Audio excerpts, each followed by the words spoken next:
nacaska maalinta lagu saaro wuxuu ku ilowsiin doonaa faraskaagii iyo gaadhigii laanguruusarkii iyo sariirihii qaaliga ahaa aad ku raaxaysanaysay baad ku iloobi doontaa yowma alqiyaamati laa maalun walaa waladun maalinta qiyaamahana kii maal badan lahaa maalkiisu anfici maayo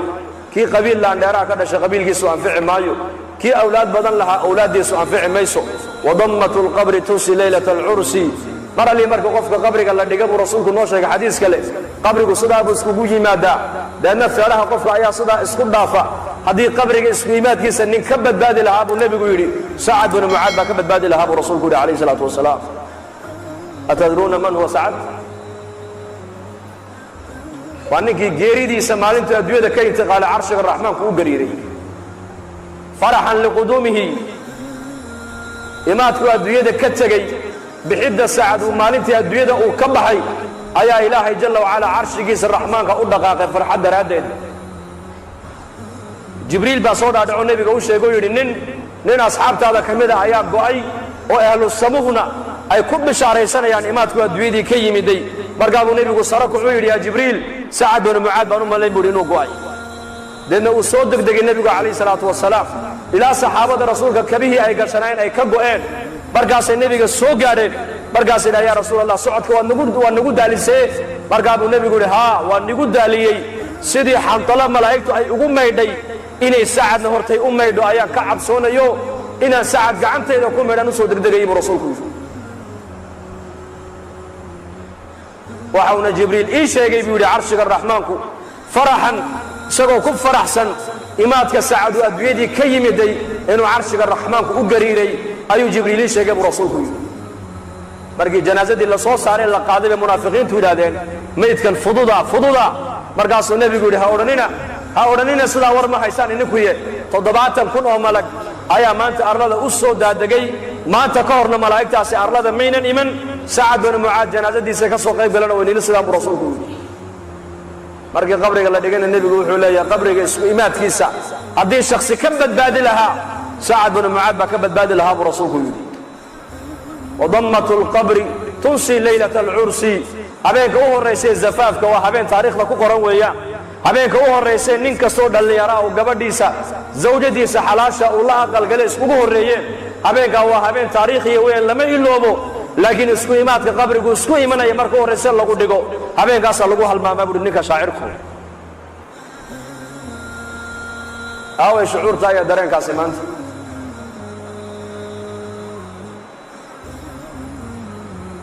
وهذا عثمان بن عفان رضي الله عنه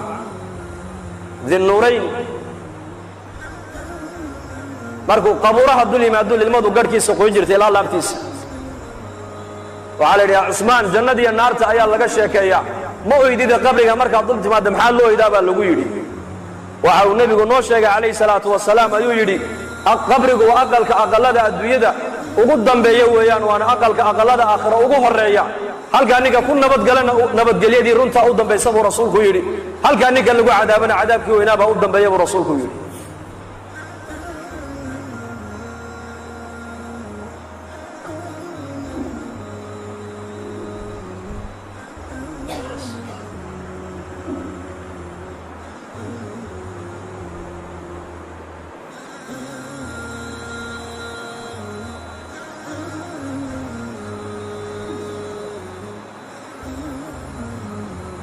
عثمان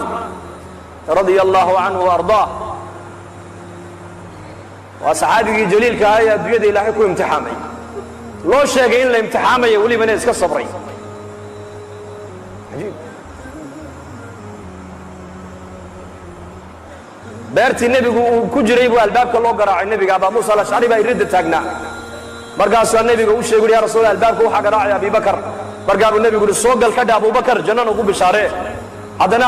Abu Musa halkii buu fadhiistay haddana waa la garaacay waayo waa Umar waa ku soo idan qaadiye u kaadi yaa rasuul Umar baa albaabka jooga soo gal ka dhaab jannada ugu bishaaree haddana waa la garaacay yaa rasuul waayo waa Usmaan baa albaabka taagan u bishaaree janno balaayaa siibi doontana u bishaaree buu rasuulku yiri markii loo sheegay leeyahay nabigu jannana uu kugu bishaaraynaya adduunyadana balaayo iyo masiibo kugu dhici doonta wuxuu ku jawaabay Allahu musta'an dad safka hore ku wada tukataan ama mid meelaha iska barjeeyo qaraabadiina hadduu laba jeer ku yidhaahdo warniyo manaan baa kugu arkado baabur kula qallima ka waran waxaad odhan war adu noloshidaad ka xuntay daa'i karqabaad hee soo ma waad ka raacabsan waa mid meelaha iska barjeeyo qaafila oo masaajidada iyo diintii ilaahay cilaaqa la lahayn hadduu laba jeer riixun kuu sheegaad saa u nixo oo sidaa u qarqariyo ruuxbaba kuu dhacaya محمد عليه الصلاة والسلام صادق والمصدوق بقى شيء إنه بلايا أدوية كو أصيب دونته وهو بلايا هذا الله المستعان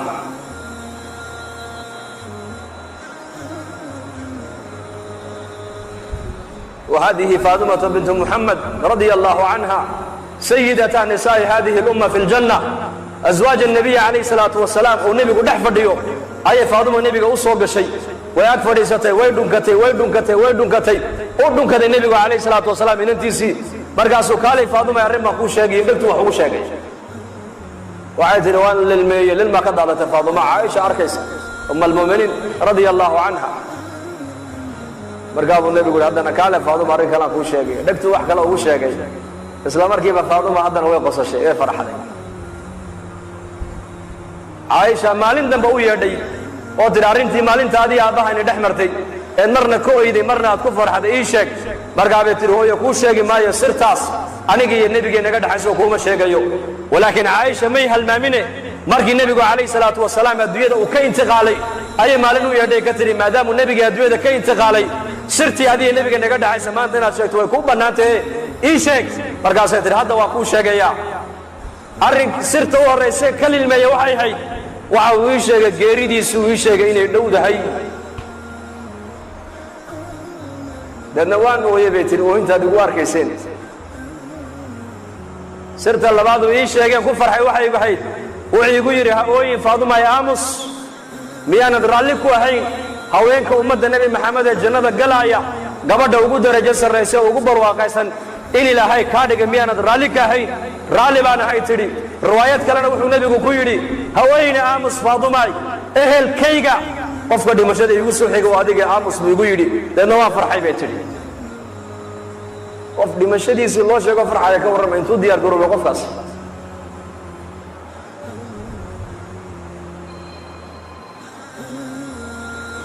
هشام بن عبد الملك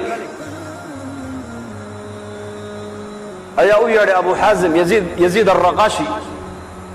وعودي سؤال بك ويديبوا يا شيخ ما لنا نكره الموت هذانا نقول بقراء عنا هاي محان دمشق وكرهنا بوي دمشق وكعب صناعي زمن كاس وتابع تابعينتي وقرونتي هرويا مدحض أمبا nolosha adduunyada jaclayde caamada muslimiintu aakhirada inay tagaan bay jeclaayeen maanta zamankeenna faqiirka aan gurigiisa caawa waxba aanan oolin inuu aakhirada taga diyaar ma u yahay faqiir hatta quuta اليوم aan haysan hadii la yiraahdo aakhirada diyaar ma u tahay maybe oran inteen halka fadhiday masaajidka joogta hadii halka hadda malag soo taga malag oo yiraahdo intiinaas ilaahay raalli buu inaga noqday albaabadii jannadana waa la inii furay ayaa u diyaaray imikada inuu gal hadii la ka warramo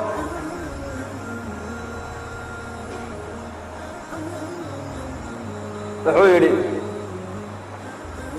Abu Hazim baydi waxa dimashada u karhaysaa ana ku jawaabi hay adduunyadan ayaad camirteen waad qurxiseen aakhiradiina waad iska kharibteen oo waad baabi'iseen marka daarta aad qurxisateen aad camirteen inaad ka tagtaan daar aan waxba iniga dhisnayn oo niga baaba'san oo niga halowsan inaad u guurtaan de ogolaanimaysaan buu ku yiri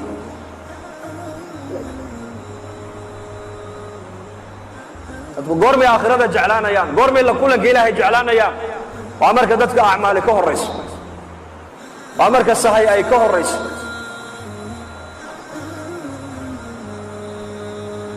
أبو دربة ورجلي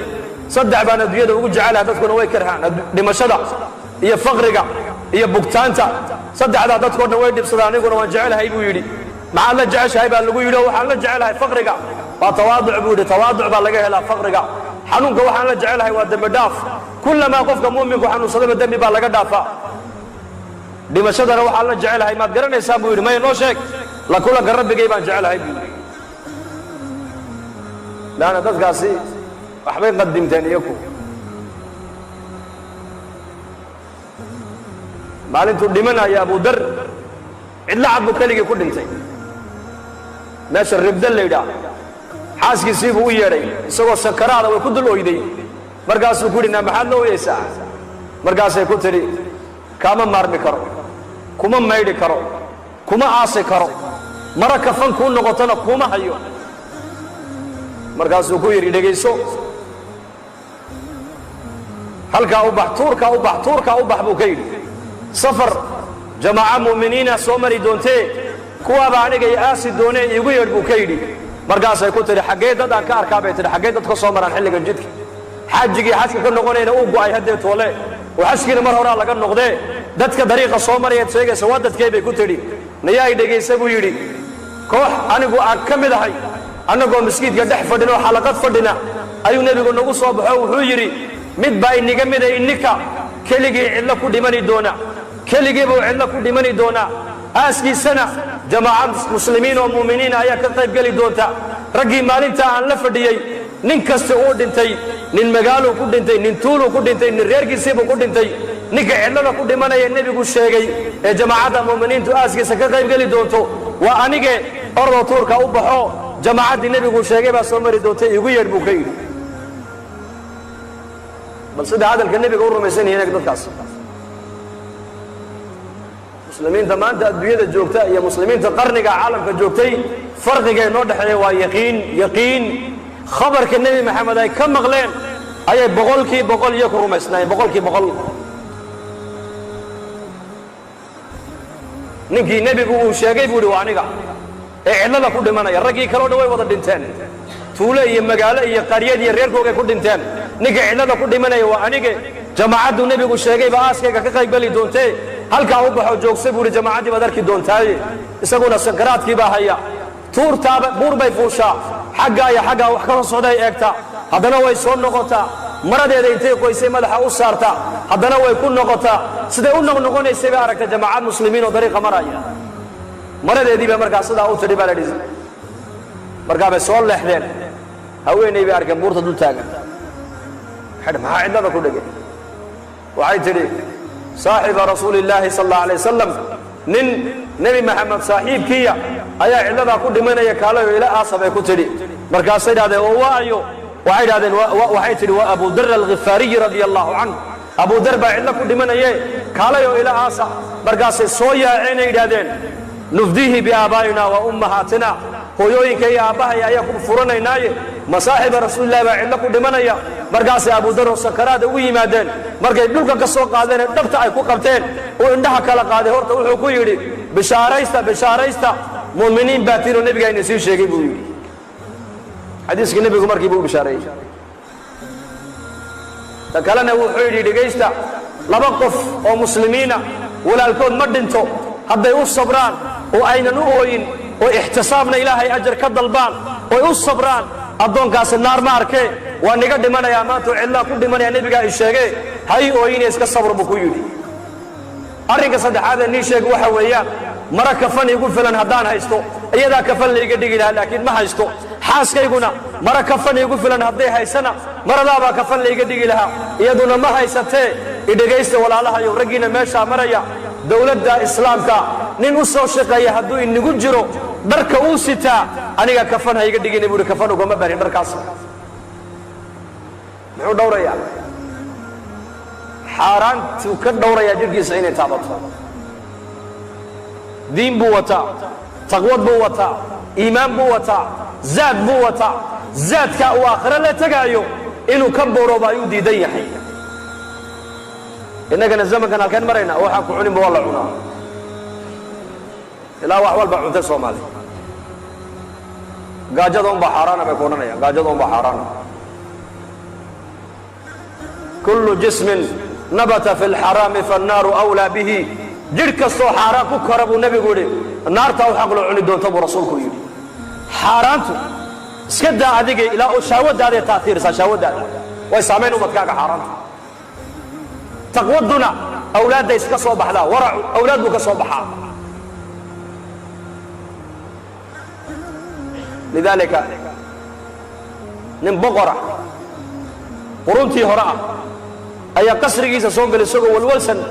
xaaskiisii baa ku tiri maxaa ku helay boqor muslima buu ahaa mujaahid ah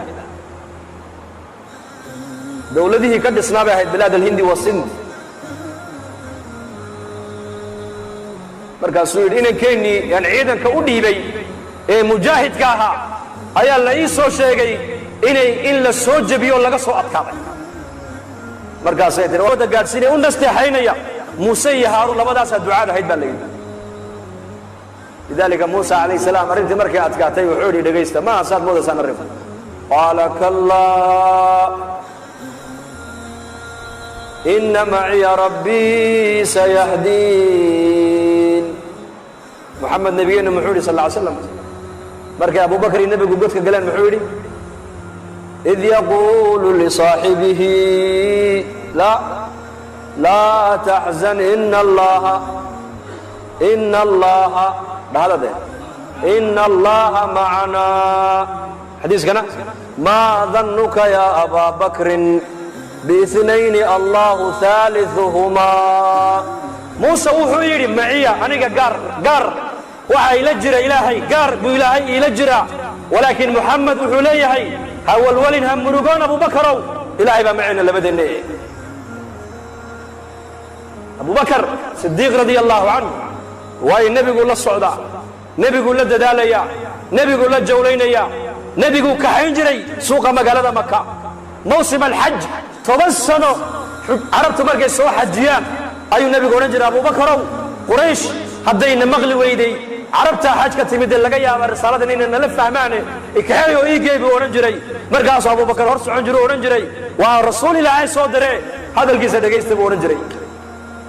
مرقاب النبي ورنجري من يويني من ينصرني حتى أبلغ رسالة ربي وله الجنة أيا يسود وينيا أيا دلكيس يجيسنيا أيا يقرقاريا أيا عدو يقدفاعيا أيا شغال الإلهي يسود بي يقول قرقاريا أو جنة يقول بلغ هذا عنقنا 10 سنوات أبو بكر الصديق رضي الله عنه أنفق دقاله وهيستود وحكم بحي النبي عليه الصلاة والسلام حتى في بعض الروايات جبريل باوي من النبي وعارك أبو بكر وقميص كيسو كرملية ومعي يا محمد صاحبك أبو بكر درقيسي وقوقه يا جبريل أبو بكر دقاله سيودا انت أنا مكلف ورنكهر أيوة أنا قدراتي كب بحي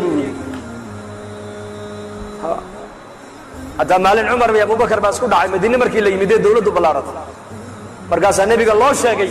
مرقابو النبي حناقي منبركو النبي كاكعو وحولي ورياضة يدقيستا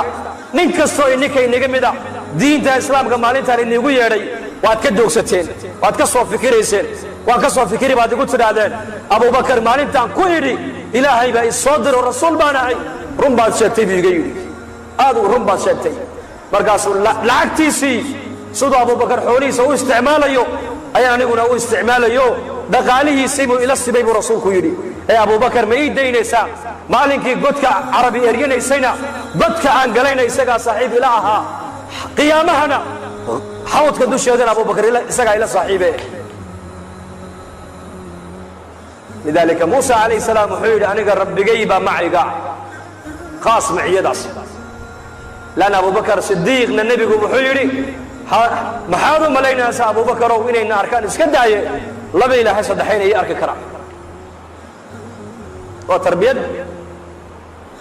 نبي موسى بدل الله كلا دلاعي ولا مريي نبي محمد عليه الصلاة والسلام من مكة إلى مدينة النبي يقول له جاي موسى بدل الله دلاعي والشباب كل فعل جاي والله كبد هذه الريب بن إسرائيل طريقة إسلام طريقة الريب بن إسرائيل كبد بعدين أيا فرعون يعيدك يصير له كبد بيجيبه وجيبه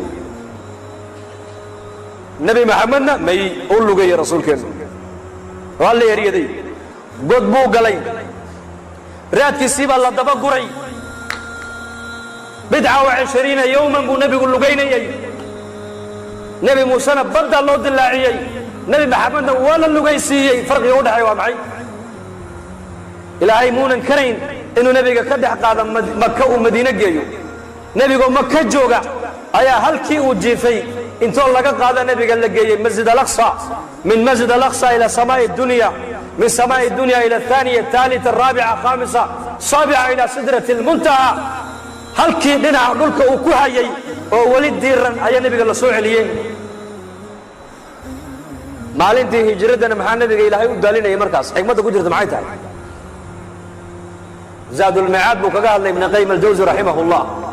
xigmada ku jirta hijrada ahkaam ba ummadda u soo degtay ummadda lagu tarbiyadeynayay asbaabta inaynan ka tagin muslimiintu ayaa la barayaa asbaabta in la qaato asbaabta dadka maxaa nabiga gelinayay asbaabta inay ummaddu qaadataan la doonayaa asbaabta qaado laakiin asbaabta hadala saaran asbaabta oo la qaato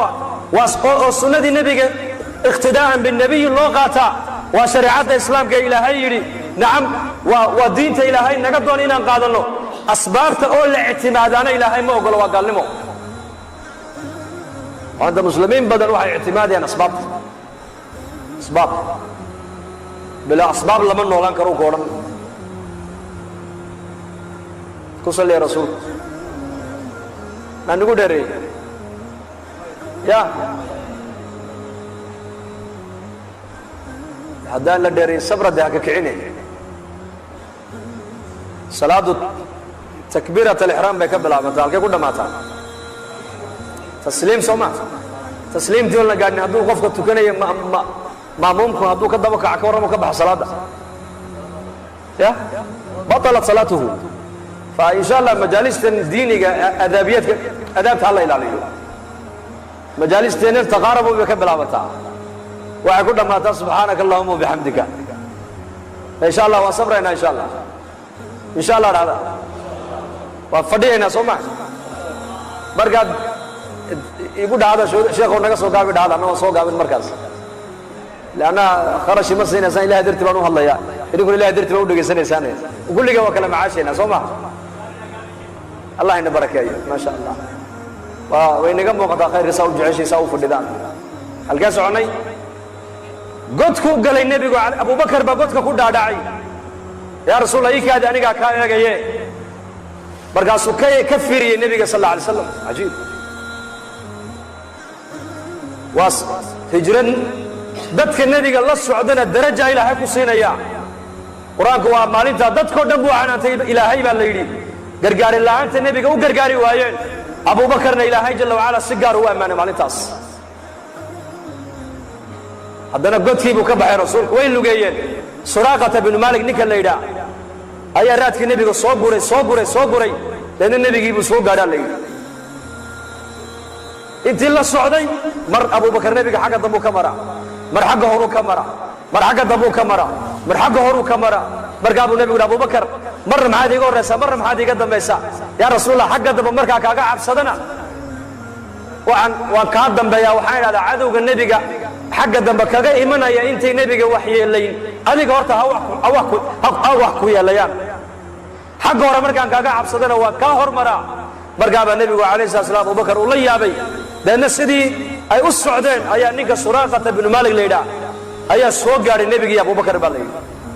وأن الله بلغ هذا بقول حلال إمسالات عارف إمسالات بقول حلال مر علي مركو أركب برقامي سيفتي بقول كساري أبو بكر بعد يا رسول الله ولا سوق قاري مرقاب النبي يقول عبسنا أبو بكر وإلهي بمعنى اللهم اكفنيهم بما شئت اللهم اكفنا بما شئت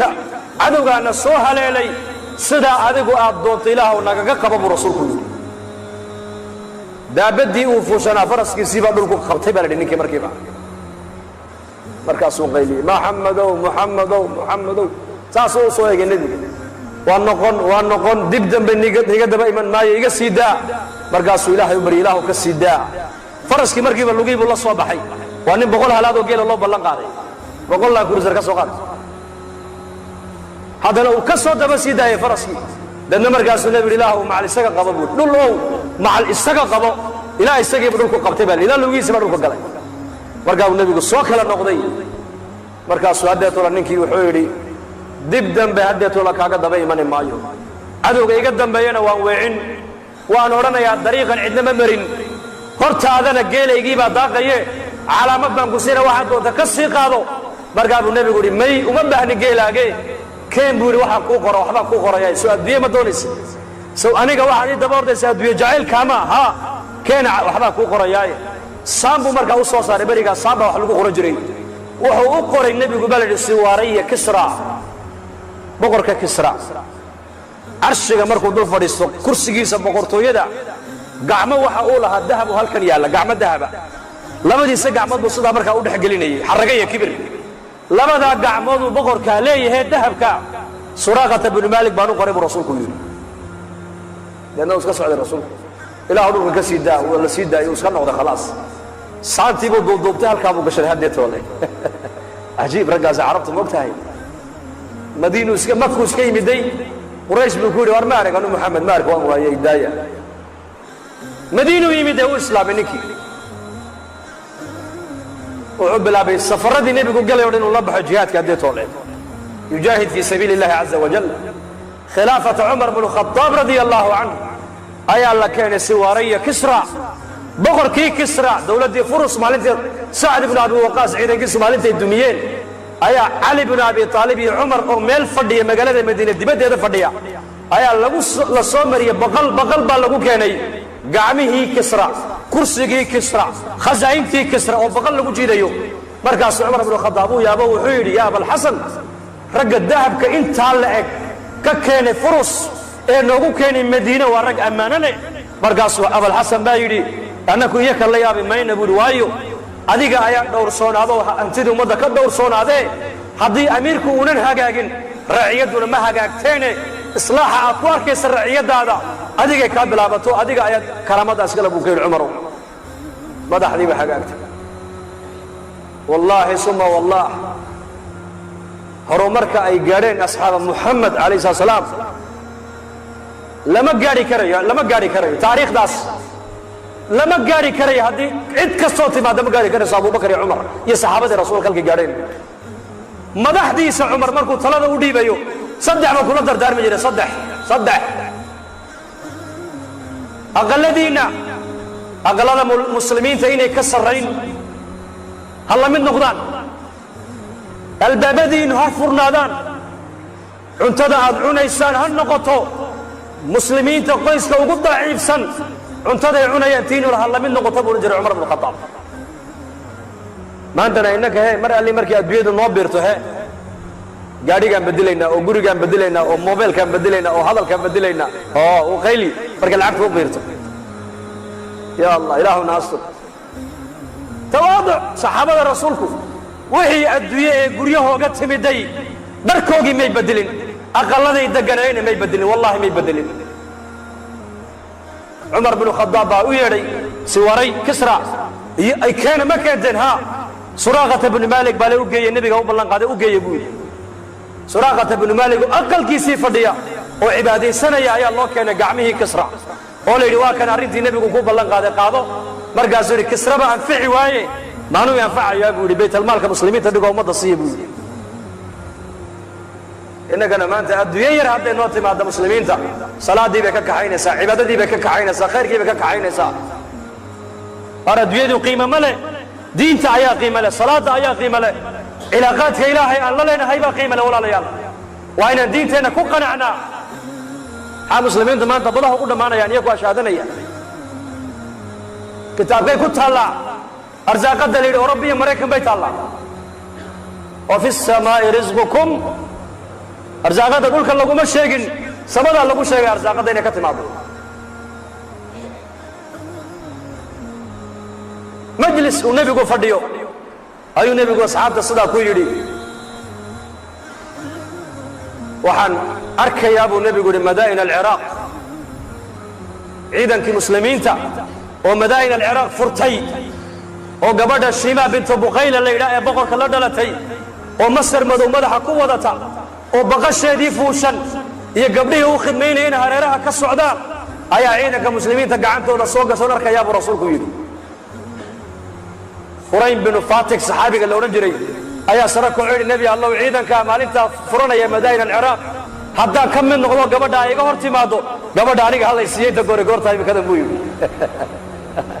cajiib markaasuu nebigu yidhi adigaa iska leh muxuu yidhi adaa iskale buu yidhi gabadhaas raggii ag fadhiya markiiba eegtay markhaatiyo weyaan mogtahay laba ninoo ag fadhiday buu waryaada markhaati ka noqdo haddaba arrinkaas bal sida khabarka nebiga ay ugu kalsoon yihiin dadkaasi eega innagana maanta muslimiintu xaya cala salaa kuma kalsoono salaadii baa la addimayaa suuquna waa macmuur maanta xaya cala alfalaax war liibaanta xaggeega u kaalaya baa la leeyahay salaada liibaan uma arkaye maqaayadda iyo dukaanka uu furan xilligaa ayuu u arkayaa inuu ku liibaanaya xaajadiisa ku daboolayo yaqiinteennu waxay noqotay waxaan arkayno yaqiintoodu waxay hayd hadalka nebiga iyo ilaahay ay ka maqlaan bay ku kalsoonayeen iyagu intaqala nebiyu calayhi salatu wasalaam nebiga adduunyada uu ka intiqaalay saxaabigii arrinkii nebigu maalintaa u ballan qaaday u haystaa abubakar baa taladii ummadda la wareegay khilaafadii cumar ibnu khadaab baa timiday madaa'inulciraaq baa la galay ciidankii madaa'inulciraaq ku jiray buu ka mid ahaa wallaahi waa halkii nebigu sheegayay buuhi waa taa magaaladu nebigu sheegayay ciidanka khaalid baa wata waa la jebiyey gaaladii gabadhow sideediiya faraskii fuushan masarkii nebigu ku sheegay wadata baqal cad bay fuushan tahay masar madow bay wadataa gabdho u khidmaynayaa la socda khaalid baa loo keenay saxaabigii baa sare kacoo yidhi yaa khaalid hiya liya buu yidhi tan aniga iskale buu yidhi tan kuma jirta buu yidhi haniimadaad qaybinaysaa tan anaa iskale khaalid baa yaabay see ku yeelatay waryaa ma sunnada nebigaad khilaafaysaa may tan nebigu aanu ii ballan qaaday buu yidhi goorma maalintii caynkaasuu nebigu ii ballan qaaday wuxuu yidhi kuma siinayo ilaa maragaad la timaadda mooyaane laba nin oo labaduba ay ahaayeen ansaar muxamed baa labaduba la kala odhan jiray labadii nin buu soo kaxeeyey khaalid buu u keenay annagaa ka maraga bay yidhahdeen nebigu inuu ballan qaaday gabadhaas waa hagaaga iska qaaday buu yidhi khalaas khaymadiisii buu la tegey waa gabadh la dhalatay boqor kam gabadha imise barwaaqaysan tahay walaalkeed cabdulmasiix oo markaas sulxi qaatay oo macal ciidankiisii isdhiibay oo jizyadiina oggolaaday ayaa khaalid u tadarrucoo yidhi khaalidow mar haddaa sulxigii qaadannay gabadha walaasha ee boqoradda ii soo celiyey buu yidhi waxaad doontayna lacag waa nisiine khaalid baa yidhi gabadhaa hortay baa la bixiyoo nebigaa sii bixiye ninkaa halkaa jooga ayaa gabadhii qaato halkaabay isagaa la wareegee isaga la soo heshii markaasuu u yimiday wuxuu gabadhaasaan la dhashay buuhi boqorkii baan ahay waan isdhiibay gabadhaa ii soo celi lacag waxaa doontana sheego markaasuu fikiray wuxuu yidhi 10 min 100 10 imsa waa imsa 10 de kun shilin de wuxuu 10 min 100 kee buulo lacag uu yaabay ninkii 10 markaas naam 10 uu yaabay ma 10 min 100 ha 10 min 100 gabadha markaa baan ku siin markiiba uu soo saaray lacagtii buu siiyey gabadhii iyo waxay wadatoo dhan uu ku wareejiyey saxaabadii baa ninkii u timid oo la yidhi lacag intee leeg baad ku furatay gabadha dee 10 min 100 ma 10 min 100 ha waa kun weeyaane xisaabintaa ka badan inay jirto ma baaqaani buuhi anigu xisaabta adduunyada may oqoonin laakiin sida ilaahay wax looga qaatay iyo ku yaqaaneen innaguna maxaa naqaanaa maanta keenna miiga jooga kalkulateer buu ku sitaa jeebadda ka miiga jooga xoolaha leh neefka 70 buu maraya 35 waa kaadhiga kiradiisii maxay waa ka miiga jooga yaqaan ka miiga jooga yaqaan xisaabta keenna magaalada joogana maxaad u malayn asxaabta rasuulkana xisaab may oqoonin laakiin maxay yaqaaneen iyaku sida ilaahay loo baryo yaqaaneen sida ilaahay loo raalli geliyo yaqaaneen sida ilaahay loogu dhawaado bay yaqaaneen asbaabta ilaahay u dhawaynaysa bay yaqaaneen asbaabta ilaahay ka fogaynaysa bay yaqaaneen waxa ilaahay raalli ku noqonaya bay yaqaaneen meesha ilaahay raalli ka yahay bay marayeen hadday gacmaha cirka u taagaan ducadooda lama soo celinin iyaka saa darteed muhiimaddu waxa weeyaan adduunyadan ilaahay baa na keenay ujeeddada laynoo keenay waa inaan adduunyada ka qaadanaa diin dhammaystiran waa inaan garannaa ilaahay maanta intaynu jirnaa nin walba lacag intuu haysto uu garanayaa maanta laakiin inta ilaahay uu jiro ma qiyaasi karayno maanta saxaabada rasuulku way yaqaaneen wallaahi way yaqaaneen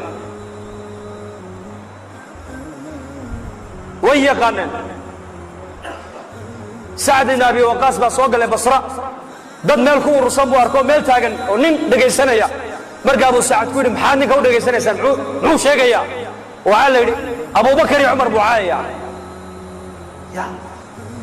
abubakar iyo cumar buu caayo dhegaysanaysaan de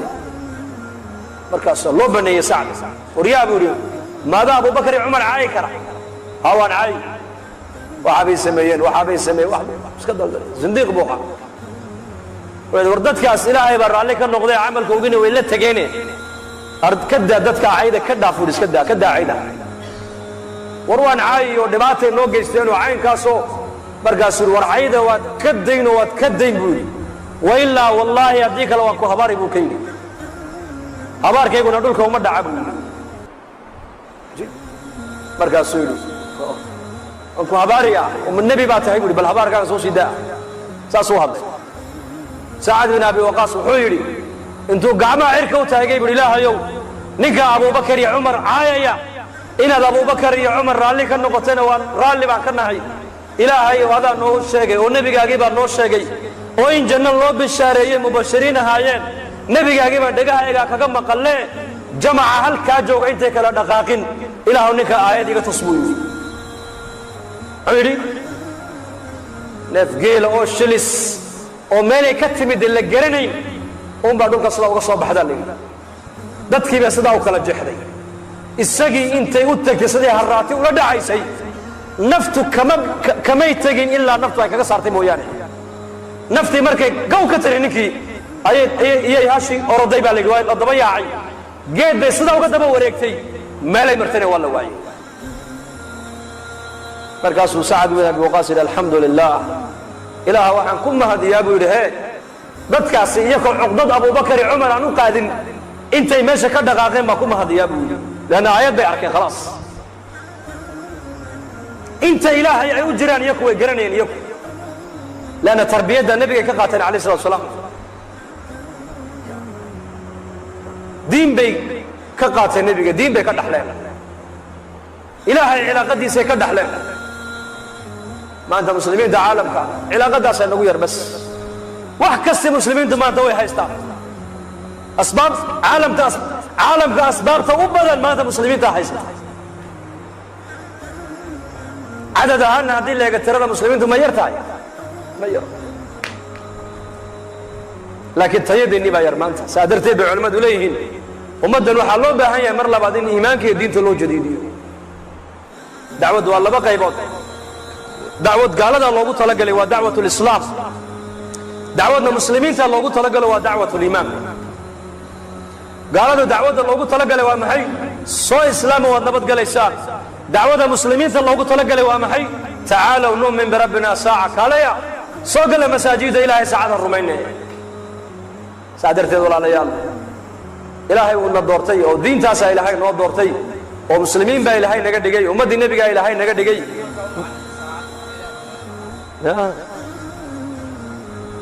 tacaalow nu'min birabbina saaca cabdullahi bin rawaxa odhan jiray soo maa saacad ilahay aan rumayna maxaa ka dhigan tahay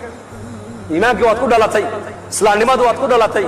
kaalay fadhiiso iimaankii aakhirada ha ka mudaakaroonay hadda saacadda iminkaan wada hadlayna iimaanku inooma ziyaadayo ma ziyaadayo yasdaad xalaqat alcilmi haddaad fadhiisato cilmi iyo iimaan iyo taqwad baa kuu ziyaadaya sidaasoo kale ummadda loo baahan yahay maanta in ummadda iimaanka loo jadiidiyo jadiduu iimaanakum baa nebigu uhi iimaankiina jadiidiya saxaabadu waxay dhahaan kayfa nujadidu say iimaanka loo jadiidiyaa akiruu min qawli lam yaqul nabigu ma odhan dikri wuxuu ihi qawl waman axsanu qawlan qawl haddaad maqasho waa dacwad akiruu min qawli laa ilaaha ila allah dadka iimaanka ugu yeedha dadka aakhirada ugu yeedha dadka ilaahay uga sheekeeya dadka manfacada diintu ay leedahay uga sheekeeya dadka camalka saalixa uga sheekeeya dadka qiimaha salaadu leedahay uga sheekeeya maanta meel kasta ood marto waxaa lagu hadalhayaa maanta manfacada adduunyadu ay leedahay soomaali innanka khaasa haddaan nahay islaamnimada iyo qabiilka midka agteenna power weyn maanta ya dadka agtooda midka ku weyn wadaa muslimiina mala arrintaas wayna taabatay waa isognahay dee wada soomaali dhega dheer baan ahe ilaa anna meel aniguna jarmal ma yihi ninkum baan iga madahe فعل كاني حتى وحول نقضي قبيلة إنه كفعل تبقى مسلم قبيل إنه هل قبيل إنه دقاله بحي قبيل قيس إنه دعوي قبيل قيس إنه فاني حتى مجلس بدر كسا قبيل الله فردي وضع كنا سلان لماذا الله ضاني وحول بينك على ويناته نن رين مدينة أيها صوب المسجد كي رسول كنا صلى الله عليه وسلم بلال يا سلمان وفردي بوارك وعلى كون محل وقبع هاي هاي هدي طول هذا القوال اللي دقيسو نكن محمد يولي نكن محمد ايه قوم قيسيبوا هلي هدي طول عرب باو كعدي كون محل وقبع هاي هدي طول معاذ بن جبل با مغلى هذا الكاس هل كاسو معاذ نكي قبتي مركاسو نبي او كاني مركاسو معاذ وليبا او شاغو يري نكن صدا بو رسول الله مركاس النبي وجهيسيبا بدلمي منبركو نبي فولي dadkii oo dhan baa loo wada yeedhay markaa buu nabigu dhageysta abihiin wa aadam alayhi salaam hooyadiina waa hawa luqada arabiguna abi hooyaynima abu rasuulku yiri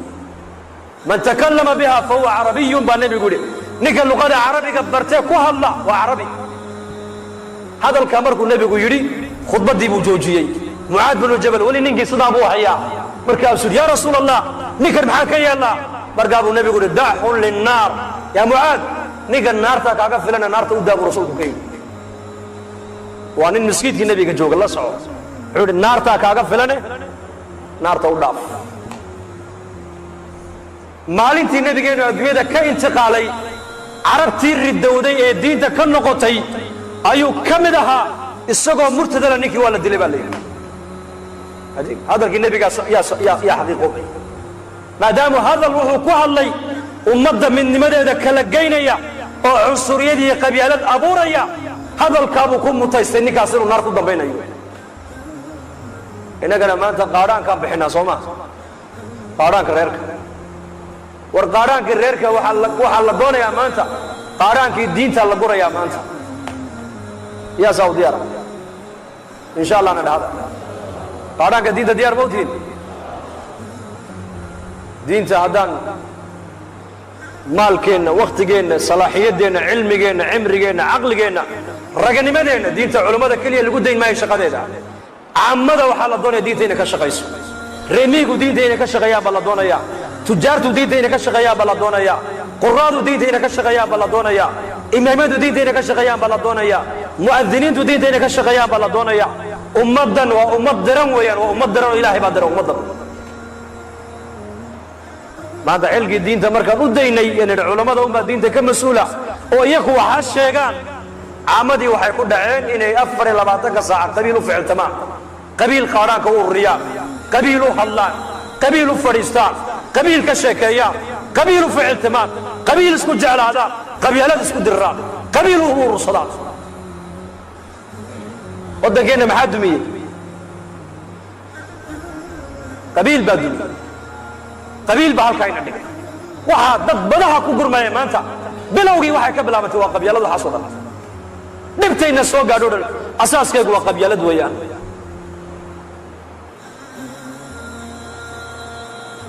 waana shayga keliya yuhuuddu ay fikireen ay yidhaahdeen islaamnimada muslimiintu maxay ku bedeli karaan qabyaalad bay ku bedeli karaan deedna islaamnimada halkeegii qabiil baa lainoo geliyey waa la soo kala googooyay carab deedna qoys baa maanta ummaddii loo kala googoynaya qoys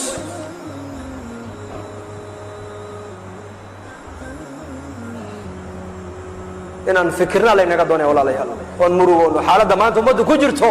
waa xaalad laga murugoodo weeyaan yaa ayuha almuzammil aayadihii u horreeyey nabigeena ku soo degay ahaayeen aayad waxaa ku jirta inna laka fi nahaari sabxan طويلة مكة يكون دكتور عياداس مقالنا مكة بد ملء نبي جوها الليلة هي مالنتي وها كويه كاتي ضبال دربا كويه كاتي حقو ضبالنا يا نبي مكة بد ملء دتك دح ضباله ويا دح صعود شخص كخير بدن عالم كنبي محمد مصومري دونا مي شخص كرامة إلهي سي خير كإلهي سي مي دتك وتجا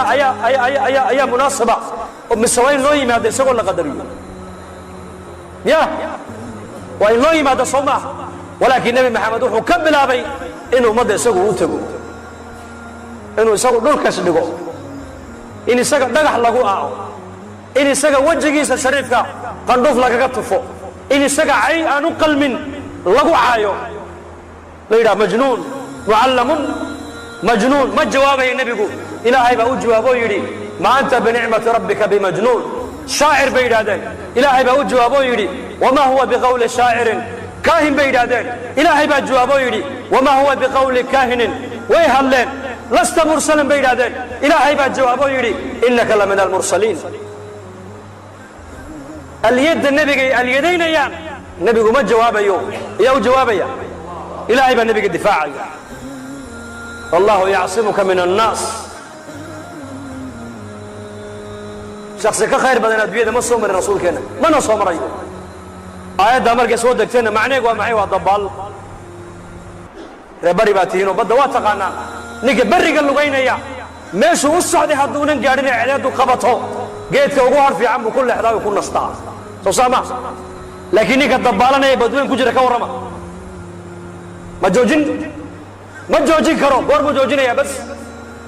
markuu badda ka baxuu joojinayaa. waa aayadihii ugu horreey nebigeenna ku soo degay. dadaalkiisa, fikirkiisa,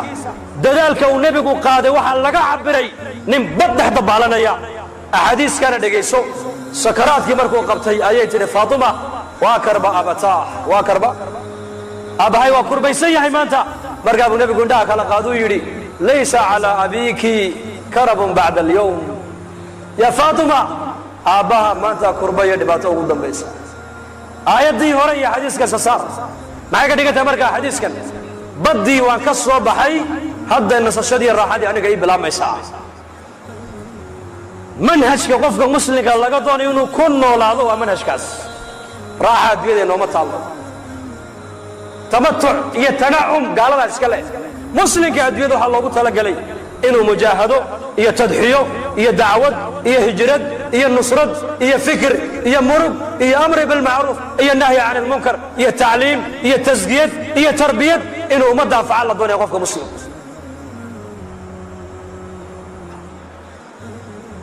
dadaalkaasaa walaa laynaga doonaya maanta innakana. meel hoo u baahan haddana waxba kama taro. doolliga waad aragtay, jiirka iyo bisadda maxaa ka dhexeeya? is arag. habeen walba 5-6 bay cuntaa. jiirkii baa tale iskugu yimidaa la yidhi oo waxay idhahdeen war sideen ku badbaadnaa, waan dabar go'aynaabe. mid baa tale soo jeediyoo yidhi bisadda si loo garto shanqadheeda loo maqlo, koorta geela aan koorta u sudhno ha la soo sudho buu yidhi. galodeedaa la maqli, deedna waa loo sii bannayn, meesha waa laga yaaci buu yidhi. amiirkii jiirka ugu sarreeyey baa yidhi taladaa waa tala fiican aad soo jeedisee, laakiin kumaa soo sudhaya buu yidhi. kumahe beli sheega, kumahe kaa soo sudhaya isaga waa la cuni, laakiin iyaa badbaadaya. yah nuqsaan diineed maanta muslimiinta ma ka muuqataa mise kama muuqato? beli sheega. aad soo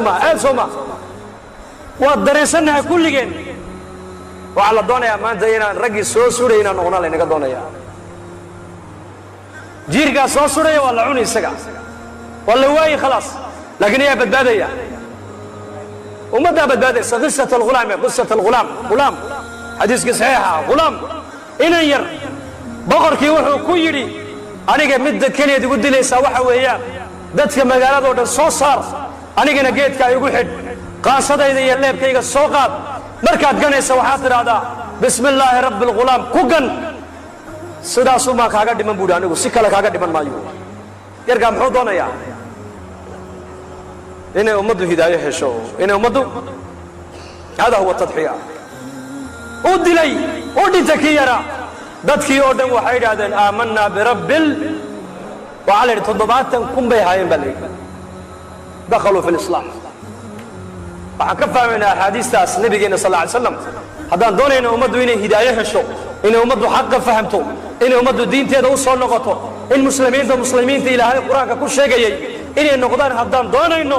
waa inaan diinta innagu aan wakhtigeenna maalkeenna aan u oggolaana. insha allah ayaa sidaa niyoonaya. insha allah dhahada de تي رير بني إسرائيل ما تي نبي إسماعيل إن شاء الله رير بني إسرائيل تهي وإنا إن شاء الله بعد أسئلة طويلة مركز سؤال بدنا يكنين قالوا ادعوا لنا ربك يبين لنا ما لونها ما هي إن البقرة تشابه علينا مركز قدام بي سيداتين وإنا إن شاء الله لكن نبي إسماعيل محيري يا أبت افعل ما تؤمر ستجدني مركز إن شاء الله دتين دوننا مركز تي نبي إسماعيل إن شاء الله تي نبي إسماعيل إن شاء الله ده هذا الله إن بركة ده اجتماع برين نوب بلا يا خميسة جماعتنا ويبحى يعني إن شاء الله سنة ضرب جماعتنا ونوب بيريان أفر بلود أفرتن لواد بلود الحمد لله تولوينكي ميجي ما ضرب جماعتنا لقارسين يعني وقت كان نقول داران أحوال عجيبة ني بيامين لهينه لكن اجتماع على نقول إح بيامين دوناي بالاجتماع إنه أفر بلود أما أفرتن أما لواد بلود إنه كبحوا هي النيوني إن شاء الله قعنتوا نتاجو مسكيت كذا بوديار بلقوا عليه حسين أركين قرال بوم بانوا يا سلام إلهي أنو دم داف دم بيجنا الله داف اللهم اقسم لنا من خشيتك ما تحول به بيننا وبين معاصيك ومن طاعتك ما تبلغنا به جنتك